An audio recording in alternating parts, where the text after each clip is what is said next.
आमचे सहकारी खासदार श्री वसंत चव्हाण जी नांदेडचे त्यांचा मृत्यू या ठिकाणी झाला आहे. त्यांना भावपूर्ण श्रद्धांजली या ठिकाणी आदर करते. आणि काल परवापर्यंत संसदेत आमच्या सोबत होते आणि अचानक त्यांची तब्येत बिघडली. काही दिवसापासून ते हॉस्पिटलमध्ये होते, म्हणजे थोडे दिवस, पण आज त्यांना आम्हाला श्रद्धांजली द्यावी लागते. विश्वास होत नाही आहे. त्यांना श्रद्धांजली अर्पित करते काँग्रेस पक्षाकडून सोलापूरकडनं, आणि त्यांच्या आत्मेत शांती मिळो अशी प्रार्थना. राज्यात अनेक अत्याचाराच्या घटना उघडकीस येत आहेत. कुठंतरी कायदा सुव्यवस्था बिघडवण्याचं काम किंवा राज्य सरकारकडून केलं जात नाही, नक्कीच. कारण आज महिलांवर होणारे अत्याचार, आज लहान 4 वर्षाच्या मुलींना पण सोडलं नाही. ही मानसिकता इतकी विकृत होत चालली आहे, जी बदलापूरची घटना आहे. आणि ही विकृत मानसिकता जी आहे ती ह्या कारणामुळे आहे, कारण का जेव्हा जे बलात्कार करणारे आहेत, अत्याचार करणारे आहेत, जेव्हा त्यांचा स्वागत केला जातो, जेव्हा सत्कार केला जातो, किंवा जेव्हा त्यांच्यासाठी टाळ्या वाजवल्या जातात, तेव्हा हे विकृत मानसिकता असलेले जे शैतान आहेत त्यांना असं वाटतं की आम्ही काही केलं तरी आम्हाला सपोर्ट करतील, उलट सत्ताधाऱ्यांकडून आमचं स्वागत केलं जाईल.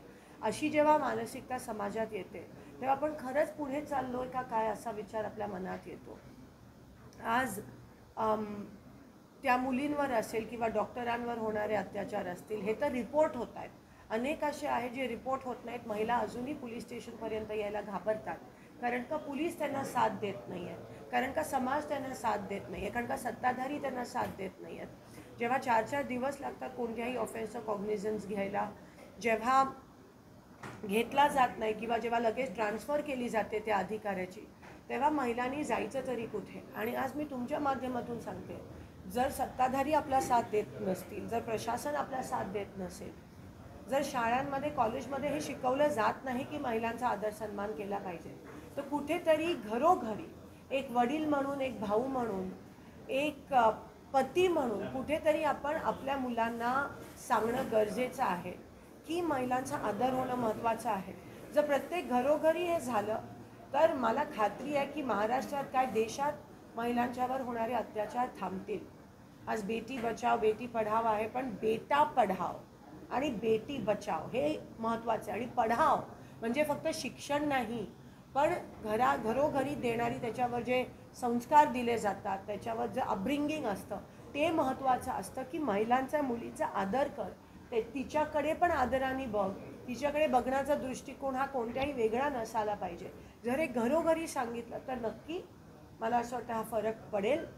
मुलींनी काय घालावं, मुलींनी कशी वागणूक करावी, ह्यापेक्षा मुलींनी सेल्फ डिफेन्स करावं, हे मुलांनी केलं पाहिजे. मुलांनी जर वागणूक आम्हाला चांगली दिली तर मुलींना हे करण्याची गरज नाही.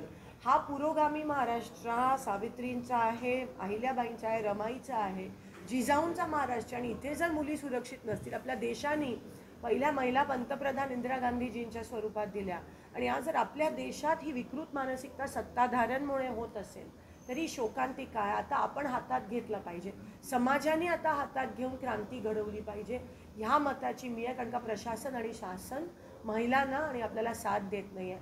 कायदे कितीही कठोर केले तरी ते फक्त कागदोपत्री ब्लॅक अँड व्हाईट राहतील जोपर्यंत ती क्राईम रिपोर्ट होत नाही. पण क्राईम झालीच का पाहिजे, आणि क्राईम जर रिपोर्टच झाली पाहिजे तर तिला तो समाजाकडून तो सपोर्ट होणं गरजेचं आहे, जे आज होताना दिसत नाही आहे. कारण का एकंदरीत देशात वातावरण सत्ताधाऱ्यांमुळे हे अतिशय विकृत होत चाललं. ते खरं तर मध्यंतरीच्या काळात लैंगिक शिक्षणाचं शालेय शिक्षणामध्ये समावेश व्हायची मोठी चळवळ झाली. आता लहान मुलांना पण सोडलं जातं, त्यामुळे गुड टच बॅड टच हे सगळे आता शालेय शिक्षणामधनं समावेश झालं पाहिजे, त्यांना लहान मुलांना शिकवलं गेलं पाहिजे असं आपल्याला वाटतं का? नाही, नक्कीच अवेअरनेस वाढला पाहिजे ह्याबद्दल. पण जसं मी म्हणाली, महिलेलाच मुलींनाच गुड टच बॅड टच शिकवलं जातं, पण मुलांना पण शिकवलं गेलं पाहिजे की एक आदर, सन्मान, रिस्पेक्ट मुलींच्या प्रती असायला पाहिजे.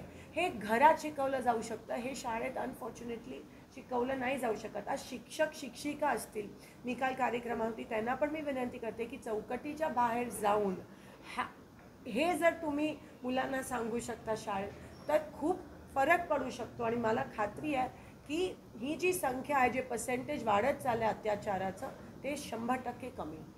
मैडम, जिस तरह आपने कहा कि महिलाओं की सुरक्षा होनी चाहिए, क्या इस पर शरई कानून के हिसाब से कार्रवाई होनी चाहिए? शरई कानून, इस्लामिक कानून?